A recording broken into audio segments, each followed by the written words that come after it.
ত্রয়োদশ জাতীয় সংসদ নির্বাচনের মাধ্যমে সরকার পরিবর্তনের পর আনুষ্ঠানিকভাবে শেষ হয়েছে অন্তর্বর্তী সরকারের দায়িত্বকাল। নতুন রাজনৈতিক বাস্তবতায় এখন আলোচনার কেন্দ্রে সাবেক প্রধান উপদেষ্টা অধ্যাপক ড. মোহাম্মদ ইউনূসের পরবর্তী গন্তব্য ও ভবিষ্যৎ পরিকল্পনা। দায়িত্ব ছাড়ার পর তিনি কোথায় অবস্থান করবেন? রাষ্ট্রীয় অতিথি ভবন যমুনায় থাকবেন নাকি গুলশানের নিজ বাসভবনে ফিরবেন? এই প্রশ্নে রাজনৈতিক অঙ্গনে চলছে নানা জল্পনা কল্পনা। নির্বাচনের ফল ঘোষণার পর সরকার পরিবর্তনের মধ্য দিয়ে শেষ হয় অন্তর্বর্তী সরকারের অধ্যায়। গত 17 ফেব্রুয়ারি নিরঙ্কুশ বিজয়ের মাধ্যমে সরকার গঠন করে বাংলাদেশ জাতীয়তাবাদী দল। এর মধ্য দিয়ে আনুষ্ঠানিকভাবে ক্ষমতা হস্তান্তর প্রক্রিয়া সম্পন্ন হয়। তবে দায়িত্ব ছাড়ার পরও এক সপ্তাহের জন্য রাষ্ট্রীয় অতিথি ভবন যমুনায় অবস্থান করছেন সদ্য বিদায়ী প্রধান উপদেষ্টা অধ্যাপক ইউনূস। সংশ্লিষ্ট সূত্র জানিয়েছে, বর্তমানে তিনি স্ত্রী এবং মেয়েসহ যমুনায় অবস্থান করছেন। তবে এটি সাময়িক ব্যবস্থা। ঘনিষ্ঠজনদের বরাতে জানা গেছে, গুলশানের নিজ বাসভবনে কিছু সংস্কার কাজ চলমান রয়েছে। কাজ শেষ হলে তিনি সেখানে স্থানান্তরিত হবেন। ঢাকা মেট্রোপলিটন পুলিশের রমনা জোনের কর্মকর্তারাও জানিয়েছেন, নিরাপত্তা ও প্রশাসনিক প্রোটোকল অনুসরণ করেই তার অবস্থান এবং স্থানান্তরের প্রস্তুতি চলছে। প্রসঙ্গত, 2024 সালের 5 আগস্টের গণ অভ্যুত্থানের পর দেশ ত্যাগ করেন তৎকালীন প্রধানমন্ত্রী শেখ হাসিনা।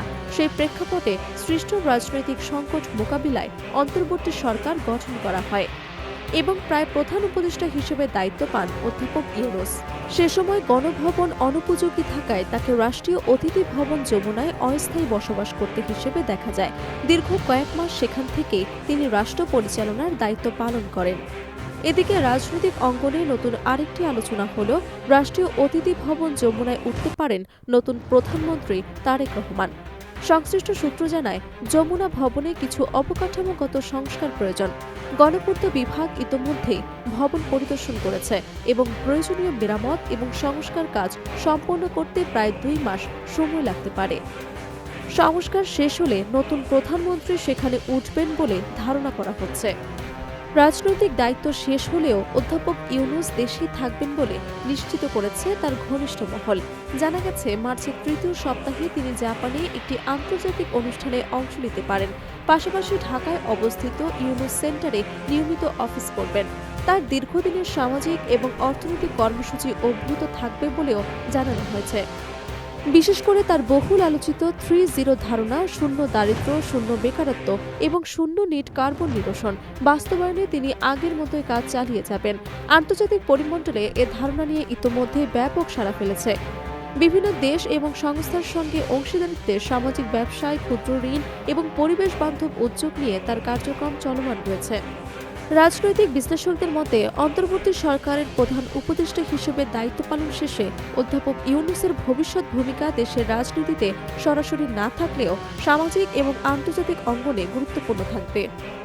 তার অভিজ্ঞতা, বৈশ্বিক যোগাযোগ এবং অর্থনৈতিক দর্শন দেশের উন্নয়ন আলোচনায় প্রভাব ফেলতে পারে। সব মিলিয়ে সরকারি দায়িত্বের অধ্যায় শেষ হলেও জনজীবন এবং আন্তর্জাতিক অঙ্গনে সক্রিয় থাকছেন অধ্যাপক ড. মোহাম্মদ ইউনূস। যমুনা ছেড়ে গুলশানে ফেরা এখন সময়ের ব্যাপার। তবে রাজনৈতিক মহলের কৌতূহল এখনও কাটেনি। সরকার পরিবর্তনের পর নতুন সমীকরণে তার অবস্থান কিভাবে প্রভাব ফেলবে দেশের চলমান রাজনৈতিক এবং সামাজিক বাস্তবতায়, সেটি এখন দেখার বিষয়। Desk report, Dhaka.